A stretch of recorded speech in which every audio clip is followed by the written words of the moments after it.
J'espère que vous allez bien, j'espère que vous vous portez bien. Hier, le 1er mai, le 1er juin 2025, les jours se ressemblent, se suivent, mais se ressemblent malheureusement quand on parle de l'actualité algérienne, de l'actualité maghrébine et de l'actualité du conflit algéro-marocain qui ne cesse malheureusement de bloquer, de plonger, de faire plonger dans le cauchemar et l'incertitude l'avenir du Maghreb, dans le délicat dossier du Sahara occidental, qui est le pilier réellement et le cœur battant de ce conflit algéro-marocain. Un nouveau rebondissement s'est produit. Une grande puissance mondiale, membre permanent du Conseil de sécurité de l'ONU, la Grande-Bretagne vient à déclarer officiellement qu'elle soutenait le plan d'autonomie marocain qui permet de reconnaître la souveraineté du Maroc sur le Sahara occidental. Donc Londres a décidé de rejoindre d'autres capitales européennes, notamment Paris, Madrid, pour soutenir la proposition marocaine et le plan marocain pour trouver une solution à cette ancienne colonie espagnole qui est le Sahara occidental et cet ancien conflit qui ne bénéficie d'aucune médiatisation, d'aucune visibilité médiatique sur la scène internationale, un conflit totalement oublié, mais qui malheureusement est toujours le carburant du conflit infernal qui pourrit la vie à presque 47 millions d'habitants en Algérie et à presque 40 millions d'habitants au Maroc, 37-38 millions d'habitants au Maroc, parce que c'est ce conflit qui empêche encore une fois que le Maghreb puisse se construire, puisse se pacifier, et c'est ce conflit qui est à l'origine, en quelque sorte aussi, de la rupture des relations diplomatiques entre l'Algérie et le Maroc depuis août 2021, de l'aggravation des tensions algéro-marocaines. Donc la Grande-Bretagne n'est pas n'importe quel pays. Plus influente encore que l'Espagne, au même titre que la France, la Grande-Bretagne a décidé de considérer la proposition d'autonomie présentée par le Maroc comme la base la plus crédible, viable et pragmatique pour un règlement durable de ce conflit qui oppose le Maroc au Front Polisario, qui a créé un pays autoproclamé, la République arabe sahraoui démocratique, et l'Algérie. Ce conflit triangulaire, parce qu'il oppose aussi indirectement l'Algérie au Maroc, et depuis 2021, il oppose directement l'Algérie au Maroc, puisqu'en Algérie, la question de la libération du Sahara occidental a été érigée et transformée en une cause nationale. Donc cette déclaration, cette prise de position, cet alignement de la Grande-Bretagne, comme celui de la France, de l'Espagne et des États-Unis d'Amérique, sur la position marocaine, a eu lieu hier lors de la visite du chef de la diplomatie britannique, David Lammy, qui s'est rendu à Rabat hier et qui a animé une conférence de presse aux côtés de son homologue marocain, Nasser Bourita. Lammy, le chef de la diplomatie britannique, a toutefois précisé que le soutien britannique à la position marocaine s'inscrit toujours dans le cadre des efforts de l'ONU pour trouver une solution au conflit. Il a exhorté les parties concernées à s'engager de toute urgence et de manière constructive dans ce processus politique. Ceci dit, parce qu'on parlera tout à l'heure de la réaction de l'Algérie, voilà ce qui a été jusqu'à présent. Il faut dire que la Grande-Bretagne était neutre et elle se contentait de dire qu'elle soutenait les efforts déployés par l'ONU pour parvenir à une solution politique durable et mutuellement acceptable, garantissant l'autodétermination du peuple du Sahara occidental. Donc, elle était quelque part pour l'organisation d'un référendum qui permettra à la population du Sahara occidental de choisir ou l'indépendance ou l'annexion avec le reste du Maroc. Aujourd'hui, la Grande-Bretagne a changé de position et elle reconnaît la validité, elle reconnaît, comme l'Espagne et la France, elle considère que l'autonomie proposée par le Maroc, c'est-à-dire que le Sahara occidental sera placé sous souveraineté marocaine et sera une région autonome dans le cadre d'un grand Maroc, dans le cadre d'une partie du territoire marocain, mais bénéficiant d'une autonomie, est la solution la plus crédible, la plus viable et pragmatique pour le règlement de ce conflit. Donc la Grande-Bretagne n'est plus partisane, ne soutient plus l'option d'organiser un référendum d'autodétermination au Sahara occidental. L'Algérie, elle a réagi, comme il était attendu. Le ministère algérien des Affaires étrangères a réagi en expliquant qu'en 18 ans d'existence, ce plan n'a jamais été soumis aux Sahraouis qu'en base de négociation, de même qu'il n'a jamais été pris au sérieux par les envoyés onusiens qui se sont succédés.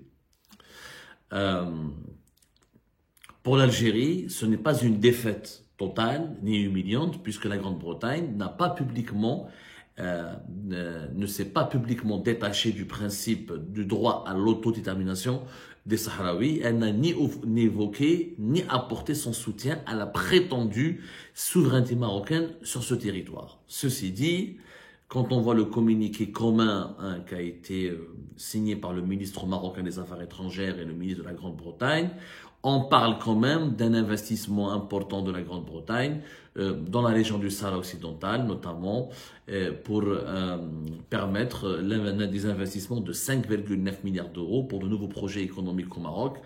Et l'agence de crédit à l'exportation UK Export Finance, elle prévoit de considérer des projets au Sahara occidental dans le cadre d'un engagement de cet organisme à mobiliser 5 milliards de livres sterling, c'est 5,9 milliards d'euros. Donc les Britanniques vont consacrer des financements publics à des projets économiques qui seront développés, pardonnez-moi, au Sahara occidental. Ce sujet me rend malade. Je ne vous le cache pas, il me déstabilise, il me rend malade et je n'en peux plus. En tant que Maghrébin, je n'en peux plus de ce conflit algéro-marocain autour du Sahara occidental. Je n'en peux plus. Alors, est-ce qu'il s'agit d'une défaite de l'Algérie? Ça ne devrait pas l'être. Je ne comprends pas pourquoi ça serait une défaite pour notre pays. L'Algérie n'est pas partie prenante officiellement de ce conflit. Le Sahara occidental n'est pas une partie du territoire algérien. L'Algérie n'a pas revendiqué une quelconque souveraineté ou elle ne veut pas annexer officiellement ce territoire. L'Algérie, à aucun moment, elle a dit que ce territoire devrait me revenir. Ce n'est pas une dispute territoriale qui nous oppose au Maroc. On ne veut pas reprendre ce Sahara occidental pour l'intégrer au territoire algérien.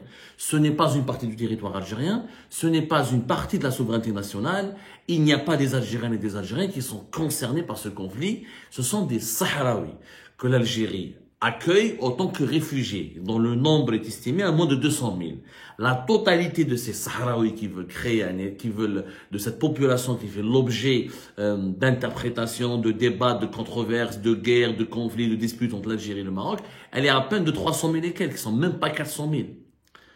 Il n'y a pas d'Algériens ni d'Algériens officiellement qui ont pris les armes aux côtés du Polisario pour combattre le Maroc. Le Front du Polisario, c'est une organisation armée qui revendique l'indépendance du pays, l'indépendance de son pays depuis 1975 et qui a lutté militairement. Accord de paix 91, l'an 2020, fin de cet accord de paix, reprise des affrontements qui sont épisodiques, qui sont sporadiques. Il n'y a pas de guerre au Sahara occidental. C'est pas le Congo et le Rwanda, c'est pas Gaza et Israël, c'est pas l'Ukraine et la Russie, mais vraiment c'est des combats extrêmement limités. C'est des escarmouches. Il n'y a même pas de guerre, parce que le Maroc est beaucoup plus puissant que ce Front Polisario qui est certes financé par l'Algérie, soutenu militairement par l'Algérie, mais pas dans des proportions extrêmement grandioses. Le Front Polisario, c'est quelques milliers d'hommes, c'est des sous-équipés, etc. Donc c'est un conflit qui n'est pas extrêmement meurtrier, qui n'est pas médiatisé et qui n'a pas pris une ampleur opérationnelle inquiétante parce que c'est des escarmouches. Et aujourd'hui, avec la Grande-Bretagne, les grandes puissances de ce monde sont plutôt du côté du Maroc et non pas du côté du Polisario. Mais pourquoi l'Algérie devrait-elle se sentir offusquée ou humiliée ou touchée ou défaite? Ce n'est pas le Sahara occidental, est un problème de l'ONU. Ce n'est pas un problème algérien. Ce n'est pas un problème algéro-marocain. Il ne devrait pas l'être. Et là, on va revenir sur le problème. Pourquoi on a l'impression que notre pays recule sur la scène diplomatique? Pourquoi on a l'impression que c'est une défaite humiliante pour notre pays? Pourquoi on a l'impression que la communauté internationale nous tourne le dos et choisit davantage le camp du Maroc? Parce qu'on a fait du Sahara occidental une cause sacrée, alors qu'elle ne l'a jamais été, elle ne devrait pas l'être. On a mis sur le même pied d'égalité la question du Sahara occidental avec la question palestinienne. Alors que c'est pas du tout semblable, c'est pas du tout similaire. La Palestine a une histoire, elle a une géographie, elle a un passé, elle a des enjeux, c'est une population de plusieurs millions de personnes. Le Sahara occidental, historiquement, il y a plusieurs historiens, il y a même des organismes internationaux qui reconnaissent qu'à un moment donné, elle a fait partie du Maroc, que cela n'est pas suffisant peut-être pour annexer cette région en totalité, ne pas demander l'avis de la population. Mais il y a des liens historiques et ce n'est pas un conflit qui mobilise l'humanité. Pour une raison simple, c'est 300 000 habitants, c'est beaucoup de pays à travers le monde sont convaincus que c'était marocain. Comme à un moment donné dans l'histoire c'était marocain, donc beaucoup disent c'est pas grave, ça pourrait redevenir marocain, oui, le souci. Comme Hong Kong est redevenu chinoise, par exemple, et comme la Chine veut récupérer Taïwan, par exemple. Et voilà, je pourrais vous citer des exemples comme ça. L'humanité, les puissances de ce monde, la population, l'opinion publique mondiale, les médias internationaux ne se mobilisent pas pour ce conflit. Parce qu'il n'y a pas d'intérêt. Il n'y a pas de grand intérêt. D'ailleurs, la population sahraoui elle est divisée, une partie avec le Front Polisario, une partie avec le Maroc.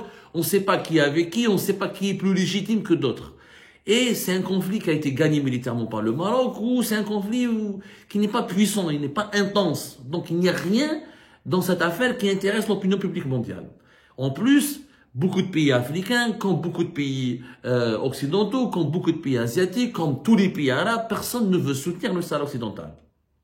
Parce qu'on estime créer un pays supplémentaire en Afrique, c'est dangereux, alors que déjà nous avons des pays importants comme le Burkina Faso, le Mali, le Niger, la Mauritanie, qui ont du mal à protéger leur sécurité, à survivre et à assurer leur avenir et leur développement, et qui sont classés parmi les pays les plus pauvres du monde et les plus insécurisés. Comment un pays comme le Sahara occidental, avec 300 000, 400 000 habitants, pourrait lutter, comment il pourrait survivre à l'insécurité, face au terrorisme, au sous-développement, au risque d'une guerre civile? On a vu le Soudan du Sud, le dernier État africain qui a été créé, ça a donné une catastrophe sur tous les plans. Donc, beaucoup de pays africains et beaucoup de pays, tous les pays arabes pratiquement, et beaucoup de pays européens, beaucoup de pays asiatiques, et même en Amérique latine, il y a un mouvement qui s'oriente vers l'autonomie au Maroc, l'autonomie dans le cadre de la souveraineté du Maroc, c'est le plus intéressant, c'est la solution la plus utile, la plus pragmatique. C'est pas le pragmatisme. C'est beaucoup de pays soutiennent le Maroc. C'est pas parce que le Maroc il est fort. Non, parce que c'est une solution pragmatique. Parce que les esprits sensés, ils vont se dire, mais on va pas créer un autre pays en Afrique, alors que la majorité des pays africains souffrent de la famine, des problèmes, de l'insécurité, de l'instabilité, des conflits avec leurs voisins, etc. L'autonomie, ça suffira pour ces 400 000 Sahraouis pour qu'ils puissent vivre dignement. Bien sûr, et après, il faut faire pression sur le Maroc pour que les droits de l'homme, les libertés publiques et individuelles, les droits élémentaires soient respectés.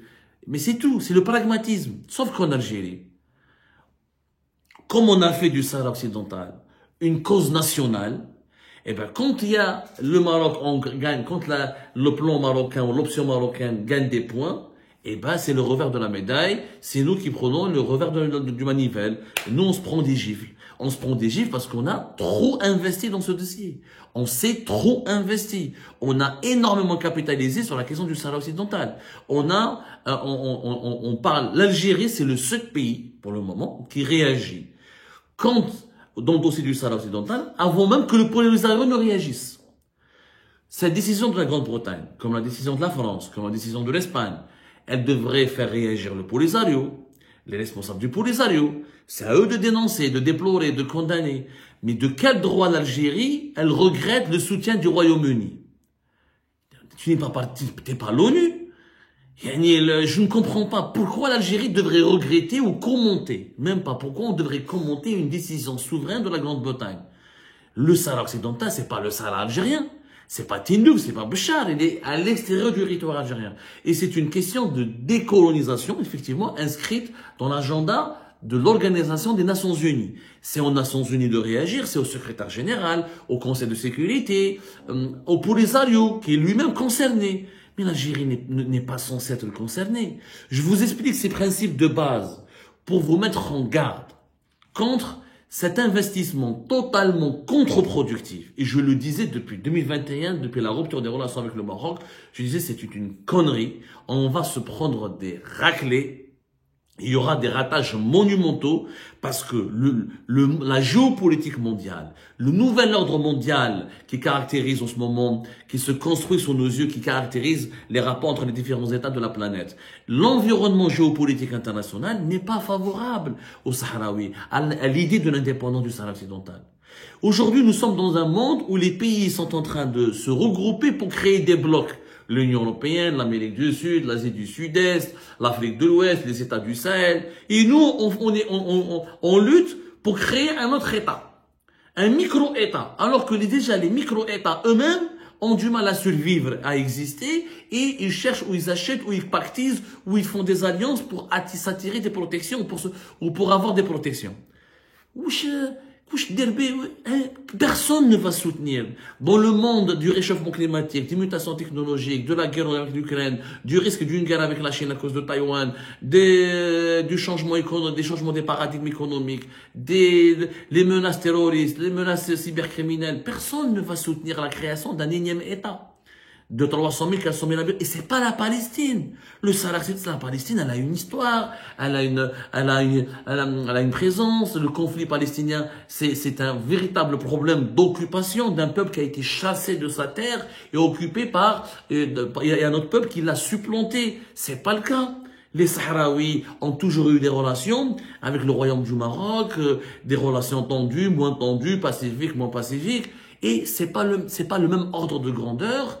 Et ce n'est pas les mêmes enjeux, ce n'est pas les mêmes conséquences, ni le même impact. Dans ce cas-là, les Touaregs aussi, on va les soutenir. Ils veulent faire un pays. Il faudra créer un autre pays pour les Touaregs. Ça n'a pas de sens.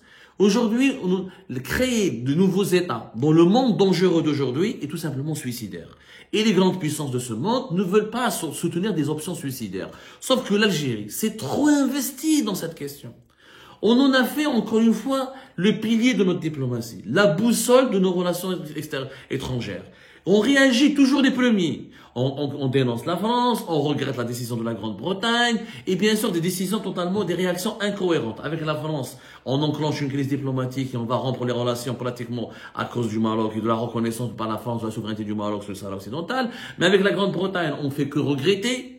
Et donc, dans ce cas-là, il fallait rappeler notre ambassadeur à Londres. Non, on rappelle pas. À Washington, on n'a pas rappelé notre ambassadeur. On fait que regretter. Pourquoi regretter avec les Anglais et les Américains, mais menacer, se disputer et créer un bras de fer avec les Espagnols et les Français? Ça n'a pas de sens.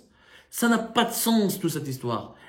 On est en plein nage, c'est illogique, c'est totalement absurde. Il faut que la question du Sahara occidental soit désacralisée en Algérie. On doit redescendre sur terre et accepter de dire cette question n'est pas une affaire de souveraineté nationale.